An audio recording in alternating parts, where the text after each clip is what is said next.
अस्सलामुअलैकुम। आप दरफ़ी गपशप के साथ हाजिर है। कैसे हैं आप सब? तुझी सारे हसदे थे वसदे रहो। मेरी ज़बान क्यों कंबन लग गई क्योंकि उन्होंने पता लगा कि उन्हें हुण अच्छियां गल्लां करनियां ने तो उन्होंने शिवरिंग कपकपी हो गई है। चलो जी, ये भी एक मेरा मसला ही है। अल्लाह खैर करेगा जी। तुसी सारे हसदे वसदे रहो, खैर खुशी नाल रहो। पंजाबी च भी ते सराइकी च भी तुसां हसदे वसदे रहो, खिलदे रहो, खुश रहो। ये देखें जी हमारे पंखों की महल। ये आज पंखे हम साफ़ कराएंगे इसी कमरे के, और इसको भी आज साफ़ कराएंगे। ये काफ़ी मैला हो रहा है, और ये पंखा भी। तो अब आप बताएं, ये भी ज़रूरी काम होते हैं जो घर के आदमियों को तो समझ नहीं आते, उनका ख्याल होता है। नॉर्मली शायद कुछ ऐसे भी होंगे जो करवाते होंगे। ये क्लॉक इधर लगा दिया है क्योंकि ये मेरा बच्चा अपने कमरे में रहने नहीं देता। तो अब बहुत सहूलत हो गई। हर पासे तुसी टाइम देखते फिरो, एक इस दीवार पे लगा हुआ है। आप बच्चों को नाराज़ तो नहीं करना ना, क्योंकि घर है, कोई उनकी कैद खाना तो नहीं। चलो जैसे सहूलत होगी। ये देखें जी बल्ब वगैरह कितने मिट्टी के भरे हुए हैं। ये आज अब थोड़ी देर तक साफ़ कराऊंगी करूंगी तो फिर मैं आपको बताऊंगी। ये मैट हैं जो आज सारे तार पे पहुंच गए हैं, क्योंकि चार पाइयाँ हमने फिल कर ली हैं, उन पे जगह नहीं है तो हमने तार पे डाल दी हैं। ये भी वॉक करन बाहर आ गया है कारपेट जनाब। इसकी भी डस्टिंग हो गई है। इसको हमने छंडक के अच्छी तरह साफ़ करके हवाखोरी के लिए बाहर डाल दिया है। की करिए जी, इंसानों ਨੂੰ भी ना बाहर थोड़ी देर धुप च बैठना चाहिए। अच्छे मौसम का इंजॉय हमें करना चाहिए। हम अंदर कमरों में बंद हो के थक गए। एक वो ज़माना था जब हम बाहर चारपाइयों पे सोते थे। हुण तो जी एसी चला लो तो अंदर पै जाओ। भाई ये क्या बात हुई? हर कोई अपना एसी चला के कमरे में पै जाए। पहले वो पेडिस्टल फ़ैन लगाते थे और सारे सोते थे, या वो एयर कूलर होते थे जिनमें पानी भरते थे बड़ा सारा, तो उसमें हम सारे इकट्ठे सोते थे। कंपनी, मज़ा, मेल जोल, गपशप, एक दूसरे की बात भी पता लगती थी। अब तो जनाब हर कोई मोबाइल लैंदा है, एसी चलांदा है अपने कमरे च, हीटर चलांदा है तो फिर मोबाइल लैंदा है तो अपने कमरे च। ਇਹ ਤਾਂ सूई गैस वालियां दा ते बिजली वालियां दा अल्लाह भला करे जिन्होंने एक ट्रिक लभ्या लोगों को फैमिली को इकट्ठा करने का, कि कैसे इकट्ठा करके बिठाना है। गैस गई तो सब इकट्ठे, लाइट गई तो सब इकट्ठे, और कभी कभार इंटरनेट बंद हो जाए फिर तो तुसी समझो बड़ा ही प्यार आंदा है घर वालियां नूं एक दूसरे दे नाल। बताएं जी, आपके साथ भी ऐसा ही होता होगा ना? ये जाले उतारने वाला ब्रश है जो हमने धो के साफ़ करके रखा है, और अभी हम लिविंग रूम के सारे जाले उतारेंगे।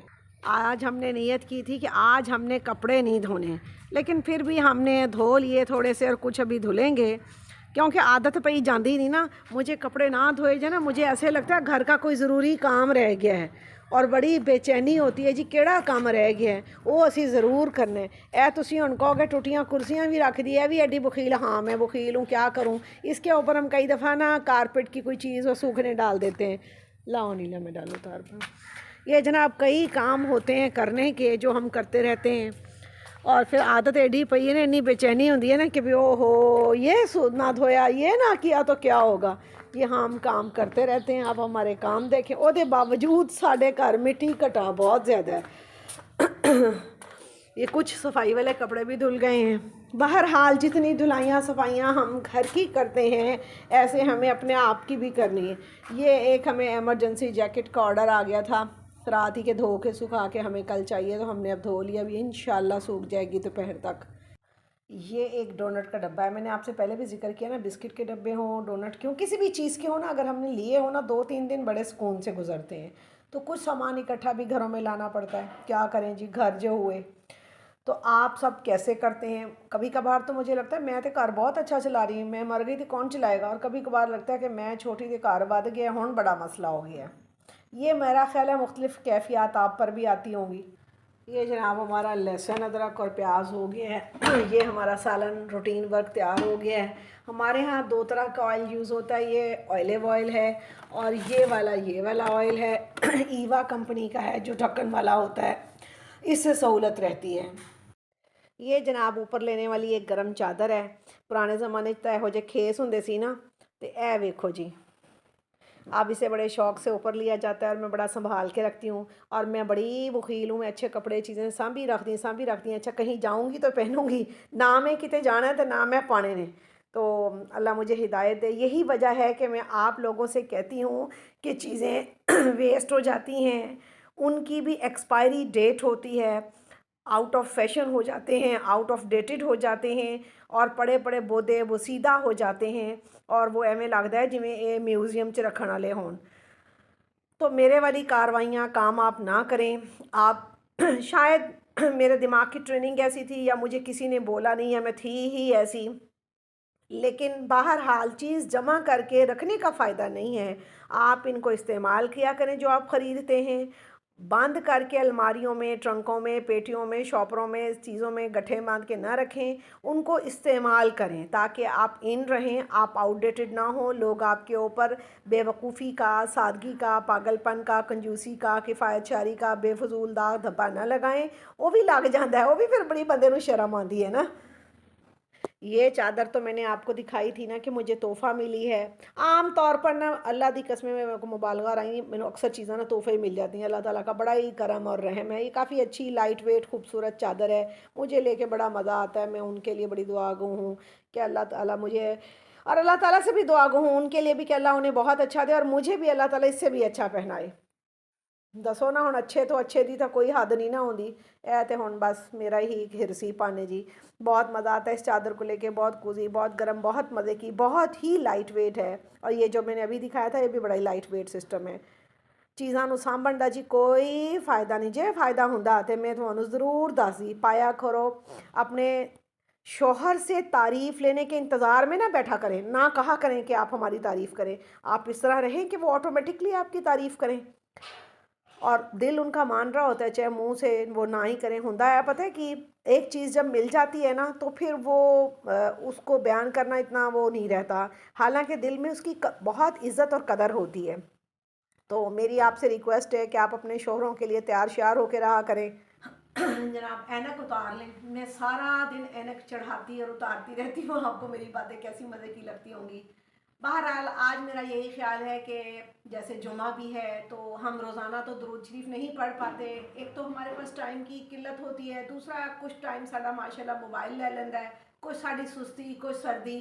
तो ज़्यादा ना सही तो मैं ये ज़रूर कहूँगी कि 10 एक दफ़ा तो दुरूद शरीफ डेली पढ़े तो साल में इतना बन जाता है। चलो कभी नागा भी हो गया। तो दुरूद शरीफ की बहुत अहमियत है, दुआएं कबूल होती हैं। एक हदीस है, जिसने हुजूर सल्लल्लाहु अलैहि वसल्लम की अताअत की उसने अल्लाह की अताअत की। तो हमें ये जो दुरूद शरीफ का काम है ना, पढ़ने का और दुआ करने का, ये अपनी ज़िंदगी में शामिल करना चाहिए। दूसरा ये कि अपने शौहर की खिदमत, प्यार, अदब मोहब्बत करना चाहिए। शौहर बहुत ही बेचारा फर्स्ट ना आवे, ਤੁਹਾਡੇ ਨਾਲੋਂ बेशक ਇੰਨਾ ही नीवा होवे और तुसी इत्थे इन्ने ऊपर हो, लेकिन चलो फिर भी ओदा अदब करो। अल्लाह ने तो आपकी ज़िंदगी का साथी बनाया है ना, अल्लाह ने तो वो आपका हेल्पर बनाया है, आपके बच्चों का बाप बनाया है। आप अपने बच्चों को भी उसकी इज़्ज़त सिखाएं और ख़ुद भी उसकी इज़्ज़त करें। उसकी शान में कोई ऐसा लफ्ज़ बच्चों के सामने भी ना बोलें। अल्लाह ने वो आपके लिए बहुत ही अहमियत का हामिल इंसान ज़िंदगी में बनाया है। खुदा ना खवासा हो ना रवे ये सारा जहान ही छितरां दे उत्ते तुहाडे ते खड़ा हो जाए कि अच्छी नहीं, यूं वो फलान। तो ये अच्छी बातें नहीं हैं। अपने शौहर की इज़्ज़त करना, ट्रे में खाना रख के उसको देना, प्यार से उसे बोलना। असल च ना पुराने ज़माने च झगड़े घट होंदे सी, अदब आदाब होंदे सी, एक दूसरे का नाम नहीं सी लेंदे। हुण ऐसे कहते हैं या वो लगता ही नहीं कि इन्हें अपने शौहर ने बुलाया, लगता किसी नौकर ने बुलाया। वो करते हमारी हम, ये कोई बात तो नहीं है। अल्लाह ताला हम इदारों में कैसे अदब करते हैं, ऐसे ही घर पर भी अदब से ही रहना चाहिए। वो कोई छोटा होंदा सारे नाल गीठियां नहीं खेड़ता रहा कि असं नाम लै लैके उन्होंने बेचारे एवं करते हैं। बहरहाल इन शॉर्ट सारी स्टोरी ये है, मेरा मुद्दा, मेरा मकसद कि आपने तैयार होना है तो अपने शौहर को बताएं कि मैं आपके लिए तैयार हुई हूँ। इसमें कोई शर्म की बात नहीं। और दूसरा, तैयारी करने के बाद या पहले किसी की भी तारीफ के इंतज़ार में ना रहें, वरना तो तुसी आपदा बन जाओगे, तो अच्छी गल नहीं है। आप अपनी चीज़ों को कारामद बनाएं, तैयार श्यार रहें, अच्छी अच्छी बुक्स पढ़ें और रोज़ाना रात को इस दिल के खाने को गंदी बातों से खाली करके सोएं। आज मैंने 2 दराजे साफ़ की। हम तुसी सोचोगे 2 दराजा साफ़ करके बड़ा एहसान किया। हाँ जी, अपने ऊपर बड़ा एहसान किया। गंद सीटन नूं जी नहीं सी कर रहा, पुराने टूथब्रश ते पुराना गंद। खैर वो 2 जब साफ़ की तो पता लगा भी सफाई कितनी प्यारी लग रही है, नीटनेस आ गई है ना। तो आप और मैं, हम सब, शौहर हो, बच्चे हों, बहन भाई हों, हमसाए हों, कोई भी हो, हम अपने दिल को साफ करके सोएं ताकि साढ़े मुँह ते कुछ ते नूर आ ही जाए ना। तो अपने शौहरों के साथ भी अच्छा सलूक करें, गुड बिहेव दें। वो भी इंसान हमारे जैसे ही हैं, कमाते हैं, भागते, चल नहीं भी चल कमा दे, चल वो बेचारे दे नसीब च कमाई नहीं भी है, चल ਤੁਹਾਡਾ तो ज़िंदगी का साथी है ना।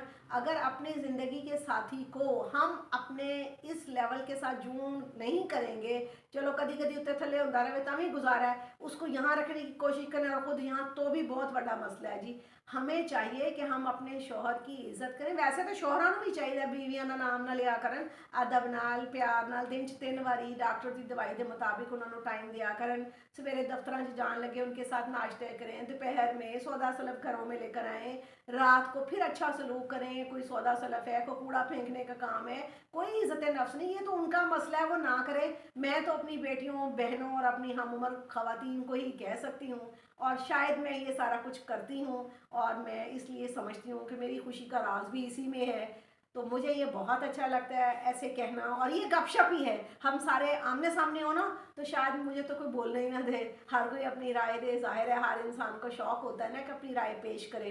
तो मैंने राय यह दी है कि आप सब तैयार श्यार रहें, अपनी ज़ात के लिए रहें, अपने बच्चों के सामने। यही बच्चे फिर बड़े होकर कहते हैं कि मामा आप नीट नहीं रहती थी, उनके जहन में वो कॉन्सेप्ट ठहर जाता है ना। और लोग भी बातें करते हैं, मेहमान आए जाएं, लेकिन हम अपनी नीटनेस को इग्नोर ना करें और किसी दूसरे की तारीफ के इंतज़ार में ना रहें। ऐ समझ के ही साफ रह लिया करिए कि सफाई निस्फ ईमान है। तो मुझे बताएंगे आप कि कौन कौन जो है सफाई को निस्फ ईमान मानता है और उस पर अमल करता है, और दूसरों की तारीफ के लिए कितनी खवातीन तैयार होती हैं। मेरा तो अपना जी करता है, कभी कभी मैं सुथरी तैयार हो जावा ना तो जी करता मैं किसी के घर में लाऊँ। तो आप सबके साथ होता होगा, जिन जिन के साथ होता है वो मुझे कमेंट्स में बताएं। और अगर आपको मेरी गपशप अच्छी लगी तो प्लीज़ लाइक करें, और जो नए देखने वाले हैं वो प्लीज़ सब्सक्राइब करें, ताकि मेरे अंदर भी हौसले की लहर आती रहे। आपको पता है जनाब, मैं वो जहाज़ों की उड़ान उड़ने की कायल तो मैं नहीं हूँ, मैं हौसले की परवान पे उड़ने की कायल हूँ। इस उम्र तक शायद मैं हौसले की परवान पे उड़ी हूँ। और मैं ऊंच नीच तो हर जगह होती है, मेरे साथ भी होती रहती होगी, लेकिन बहरहाल आज की हमारी गपशप इतनी ही थी। मुझे उम्मीद है कि आज से आप सब और मैं, हम सब यानी अपने शौहरों के लिए तैयार हों, अपने लिए तैयार हों, और शौहरों की इज़्ज़त करें, और अपने बच्चों के दिल में उनके बाप की इज़्ज़त रासिक करें जी। अस्सलाम वालेकुम।